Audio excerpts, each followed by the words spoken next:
আপোনালোক সকলোৱে জানে, অসমবাসী ৰাইজে ইতিমধ্যে অৱগত যে যোৱা 27 মে' তাৰিখে অসম বিধানসভাই সম নাগৰিক সংহিতা অৰ্থাৎ UCC গৃহীত কৰিছে। এতিয়া ৰাজ্যপালৰ স্বাক্ষৰৰ পিছত UCC আইনত পৰিণত হ'ব আৰু আইন হিচাপে এইখন সমগ্ৰ অসমতে বলবৎ হ'ব।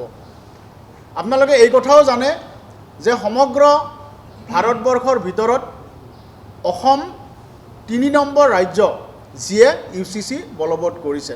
ইয়াৰ আগতে গুজৰাট আৰু উত্তৰাখণ্ডত UCC বলবৎ হৈছিলে আৰু তৃতীয়খন ৰাজ্য হিচাপে ডক্টৰ হিমন্ত বিশ্ব শৰ্মা ডাঙৰীয়াৰ নেতৃত্বত অসম বিধানসভাই যোৱা 27 তাৰিখে UCCখন বিধানসভাই গৃহীত কৰিছে। এতিয়া UCC বলবৎ হোৱাৰ মূল কাৰণটো কি কাৰণে আমি UCC আনিবলগীয়া হ'ল, কি কাৰণে ডক্টৰ হিমন্ত বিশ্ব শৰ্মা ডাঙৰীয়াই প্ৰথমখন বিধানসভাৰ অধিৱেশনতে প্ৰথম দিনাই UCC উত্থাপন কৰিবলগীয়া হ'ল, ইয়াৰ অন্তৰালৰ কথাখিনি আপোনালোকৰ জৰিয়তে আমি ৰাইজৰ মাজলৈ লৈ যাব বিচাৰিছোঁ। সংবিধান যেতিয়া গৃহীত হৈছিলে, সংবিধান গৃহীত হোৱাৰ আগতে যেতিয়া সংবিধান সভাৰ বিতৰ্কসমূহ হৈছিলে, 1948 চনতে যেতিয়া সংবিধান সভাৰ বিতৰ্ক চলিছিল, তেতিয়া আমাৰ ভাৰতবৰ্ষৰ এগৰাকী নমস্য মনীষী যিয়ে সংবিধান প্ৰণয়নৰ প্ৰধান হোতা হিচাপে কাম কৰিছিলে, তেখেত ডক্টৰ ভীমৰাও আম্বেদকাৰ।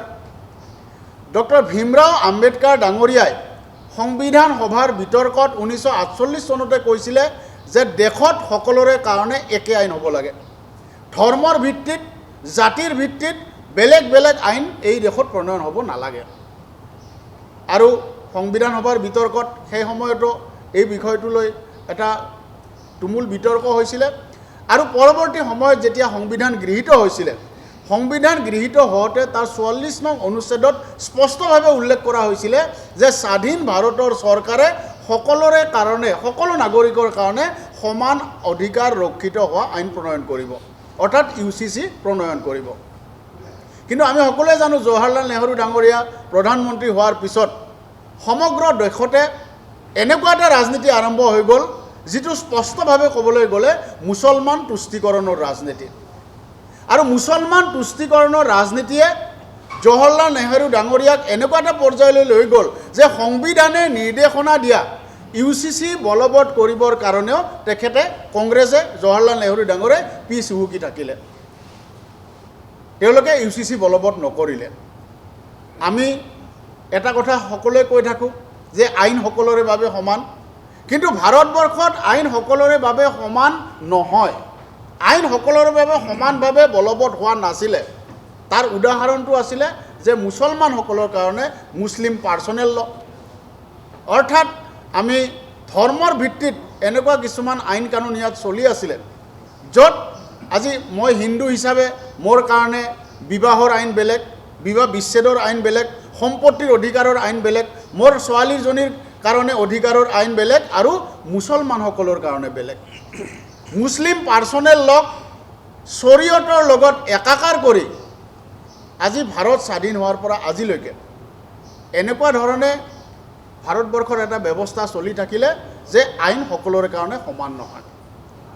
আমাৰ কাৰণে হিন্দুসকলৰ কাৰণে বেলেগ, মুছলমানসকলৰ কাৰণে বেলেগ, যাৰ কাৰণে আমি দেখা পাইছোঁ যে যোৱা সময়ছোৱাত বিশেষকৈ মুছলমান মহিলাসকল কেৱল পণ্য সামগ্ৰী হিচাপে, ভোগৰ সামগ্ৰী হিচাপে সামাজিক মৰ্যাদা নোহোৱাকৈ জীয়াই থাকিবলগীয়া হৈছিলে, সন্তান উৎপাদন কৰা যন্ত্ৰত পৰিণত হৈছিলে। অৰ্থাৎ মুছলিম পাৰ্চনেল ল, শৰীয়তৰ দোহাই দি যি মুছলিম পাৰ্চনেল ল বলবৎ হৈ আছিলে, ইয়ে মুছলমান মহিলাসকলক ব্যক্তিগতভাৱে, সামাজিকভাৱে, অৰ্থনৈতিকভাৱে প্ৰাপ্য অধিকাৰৰ পৰা বঞ্চিত কৰি আহিছিলে। এজনী মহিলাৰ জ্ঞাতে অজ্ঞাতে যদি 3-4 গৰাকী পত্নী, তেওঁৰ গিৰিয়েকে সতিনী যদি লৈ আহে, তেনেহ'লে সেই মহিলাগৰাকীৰ মানসিক অৱস্থা কি হ'ব? সেই মহিলাগৰাকীৰ ব্যক্তিগত স্বাধীনতা কেনেধৰণে থাকিব? পৰিয়ালটোত কেনেধৰণে মৰ্যাদা থাকিব?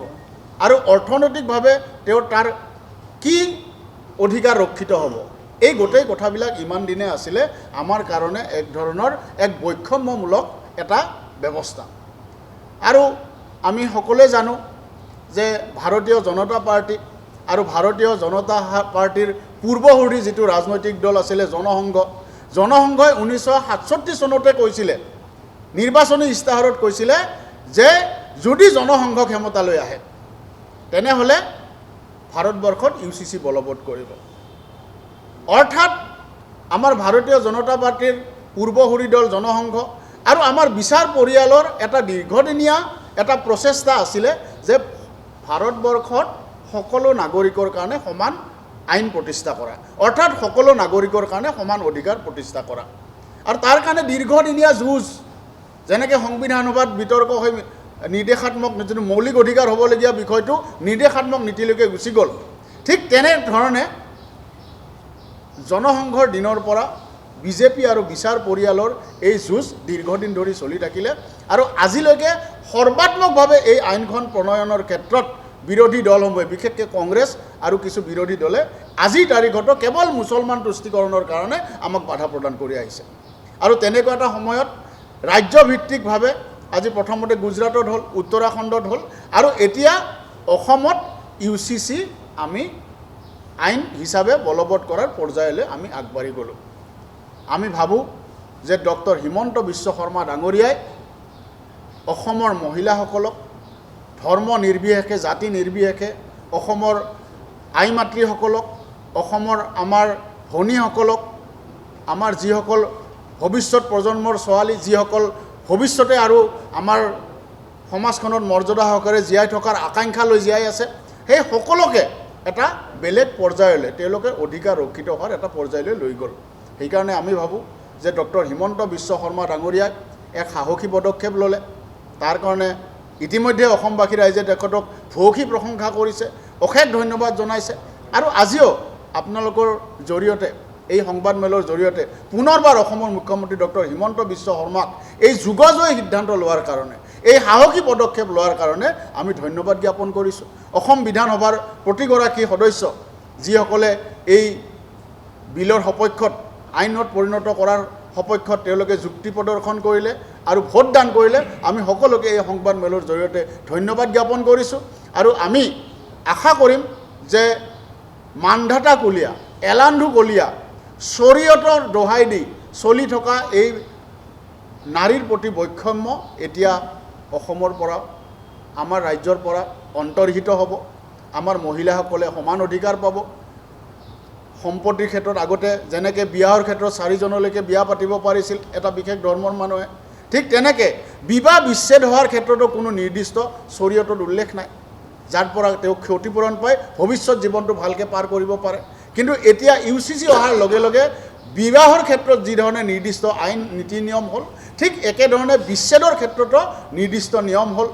গতিকে এতিয়া মহিলাসকলে, বিচ্ছেদিত মহিলাসকলেও উপযুক্ত ক্ষতিপূৰণ পোৱাৰ ব্যৱস্থা হ'ল। যি ধৰণে বিয়াৰ ক্ষেত্ৰত পঞ্জীয়ন, এতিয়া বিবাহ বিচ্ছেদৰ ক্ষেত্ৰতো পঞ্জীয়ন বাধ্যতামূলক হ'ল। এতিয়া মহিলা পত্নী, এজনী পত্নী থকাৰ পিছত সেইগৰাকীৰ লগত অফিচিয়েলি বিচ্ছেদিত নহ'লে আৰু বিয়া পাতিব পৰা নাছিল, এতিয়া সেইটো সকলোৰে কাৰণে সমান হৈ গ'ল। গতিকে এই কথাবিলাক আহিলে আমি দেখা পালোঁ যে বিবাহৰ ন্যূনতম বয়সৰ ক্ষেত্ৰত আছিলে 21 বছৰ ল'ৰাৰ ক্ষেত্ৰত, ছোৱালীৰ ক্ষেত্ৰত 18 বছৰ, এইটো এতিয়া কঠোৰভাৱে বলবৎ হ'ব। বহু বিবাহ বন্ধ হ'ল, অৰ্থাৎ বাল্য বিবাহ বন্ধ হ'ল। আমি দেখা পালোঁ যে এই গোটেই কথাটোৰ ক্ষেত্ৰত এটা লিভ ইনৰ ক্ষেত্ৰত এটা দীৰ্ঘদিন ধৰি এটা চৰ্চা চলি আছিলে যে কেতিয়াবা অভিভাৱকৰ অজ্ঞাতে বা অনৈতিকভাৱে এটা লিভ ইনৰ ৰিলেশ্যন হৈ থাকে, যাৰ কাৰণে কেতিয়াবা এনেকুৱা হয় হঠাৎ এৰা এৰি হৈ গ'ল, ছোৱালীজনী ভুক্তভোগী হ'ল। গতিকে এতিয়া লিভ ইন ৰিলেশ্যনৰ ক্ষেত্ৰতো UCCয়ে এনেকুৱা কিছুমান ব্যৱস্থা কৰিলে য'ত লিভ ইন কৰিবলৈ আমি পঞ্জীয়ন কৰিহে কৰিব পাৰিব। কাৰোবাৰ লিভ ইনত সন্তান জন্ম হ'লে সেই সন্তানৰ পিতৃ মাতৃৰ স্বীকৃতি তেওঁ লাভ কৰিব। আৰু লিভ ইন ৰিলেশ্যনতো যদি কোনোবা ছোৱালী বিচ্ছেদিত হয় তেনেহ'লে তেওঁ সম্পূৰ্ণৰূপে ক্ষতিপূৰণ পোৱাৰ ব্যৱস্থা হ'ব। আমি যোৱা সময়ছোৱাত দেখিছোঁ গুৱাহাটী মহানগৰীতে লিভ ইন ৰিলেশ্যনত থকাৰ পিছত বহুত ছোৱালীয়ে ছুইচাইড কৰা আমি ঘটনা দেখিছোঁ। বহুতৰ মানসিকভাৱে সন্তুলন হেৰুওৱা দেখিছোঁ তেওঁলোকৰ পৰৱৰ্তী সময়ত তেওঁলোকৰ বিচ্ছেদ হোৱাৰ পিছত। আৰু যদি সন্তান জন্ম হয় তেনেহ'লে সেই সন্তান মানে দুৰ্ভাগ্যজনক, কিন্তু আমি দেখিছোঁ কেতিয়াবা আমি ডাষ্টবিনত এটা সন্তান আমি দেখিছোঁ যে ডাষ্টবিনত এটা কেঁচুৱা আমি কেতিয়াবা আৱিষ্কাৰ কৰিছোঁ, ৰাস্তাই ঘাটে কেতিয়াবা এনেকুৱা। এইবিলাক হৈছে চব লিভ ইন ৰিলেশ্যনৰ এটা পঞ্জীয়ন নথকাৰ কাৰণে বা আইনী আওতাত নথকাৰ কাৰণে এনেকুৱা বহুত ঘটনা ঘটিছিলে, য'ত এইটো আছিলে এটা সম্পূৰ্ণ অমানৱীয় এটা ব্যৱস্থা। এতিয়া তাক এটা মানৱীয় আইনী আওতাৰ মাজলৈ এই গোটেই কথাবিলাক লৈ আনিলে। আৰু এটা সময়ত এনেকুৱা আছিলে যে UCCৰ কথা ক'লে মুছলমান সমাজে বহুত বিতৰ্ক কৰে, কয় যে আমি শৰীয়ত মতে চলিম, মুছলিম পাৰ্চনেল ল মতে চলিম। কিন্তু তাতো আমি দেখা পাইছিলোঁ যে সদায় D4টা চলি থাকে। শৰীয়ত মানে কি? শৰীয়ত মানে বিশ্ব নবী হজৰত মহম্মদৰ মুখেৰে ওলোৱা বাক্যবিলাক, আৰু তাৰ পিছত 9 গৰাকী নবী আছিলে মুছলমানসকলৰ, সেই নবীসকলৰ মুখেৰে ওলোৱা বাণীবিলাক, এইবিলাক শৰীয়ত, তেওঁলোক এই কথাবিলাক পিছত লিপিবদ্ধ হ'ল। কিন্তু আমি দেখা পালোঁ যে হজৰত মহম্মদ বিশ্ব নবীয়ে কোৱা কথা বিকৃত কৰি, 9 গৰাকী নবীয়ে কোৱা কথাৰ বিকৃত কৰিও মুছলমান সমাজত কেৱল মৌলানা মৌলবী, কিছুমান ধৰ্মীয় নেতাৰ, কিছুমান ধৰ্মীয়ভাৱে শক্তিশালী মাতম্বৰৰ কথা মতে সমাজখন চলি আছিল, যাৰ কাৰণে নাৰীসকল অধিকাৰ পৰা বঞ্চিত হৈ আছিলে। আজি শৰীয়তত কি উল্লেখ আছিলে যে অপৰাধমূলক যদি কাম কৰে, কোনোবাই চুৰ কৰে, যিখন হাতেৰে চুৰ কৰিছে হাতখন কাটি দিব লাগে, এনেকৈ শৰীয়তত আছে। মিছা কথা ক'লে জিভাখন কাটি দিব লাগে, কোনোবাই যদি নাৰীক অসন্মান কৰিছে, ৰেপ কৰিছে, তেওঁৰ গুপ্তাংগ কাটি দিব লাগে, এইবিলাক শৰীয়তত আছিলে। কিন্তু সেইটো হয় জানো? এইটো বলবৎ নহয়। বলবৎটো কি হয় যে 4জনী বিয়া পাতিব পাৰি, সেইটোহে সমাজখনত চলি থাকে। বিচ্ছেদ কৰা মহিলাগৰাকীক তালাক তালাক তালাক বিচ্ছেদিত হৈ গ'ল, তেওঁ কোনো ক্ষতিপূৰণ নাপায়। অৰ্থাৎ কেৱল পুৰুষৰ স্বাৰ্থ ৰক্ষা কৰিবৰ কাৰণে শৰীয়তৰ দহাই দি মুছলিম পাৰ্চনেল লখন বলবৎ হৈ আছিলে। এতিয়া UCCয়ে সমানভাৱে সকলোকে অধিকাৰ দিয়াৰ ব্যৱস্থা কৰিলে। সেইকাৰণে আমি ভাবোঁ যে মুছলমান মহিলাসকল, এইকেইদিন আমি আপোনালোকে নিশ্চয় লক্ষ্য কৰিছে, UCC গৃহীত হোৱাৰ পিছৰে পৰা অসমৰ মুছলমান মহিলাসকলে মুখ্যমন্ত্ৰী ডক্টৰ হিমন্ত বিশ্ব শৰ্মাক বহুত আশীৰ্বাদ দিছে, তেখেতক লগ কৰি অভিনন্দন জনাইছে, শুভেচ্ছা জনাইছে।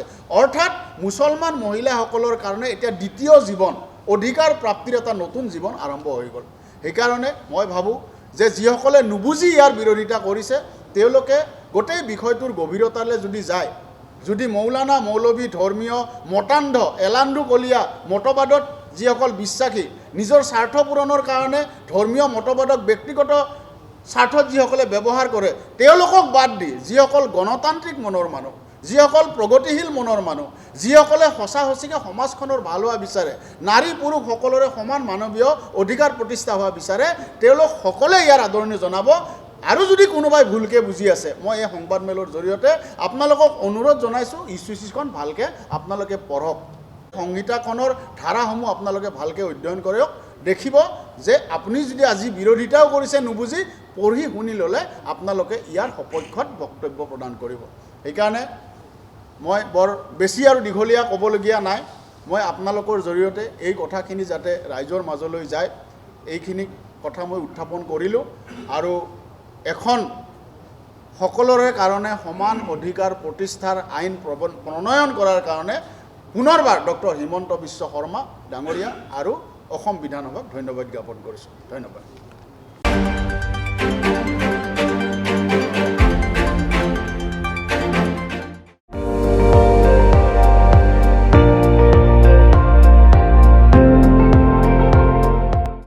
আপুনি চাই আছে ND24, সৰ্বশ্ৰেষ্ঠ নহয়, সৰ্বোত্তমৰ দৌৰত।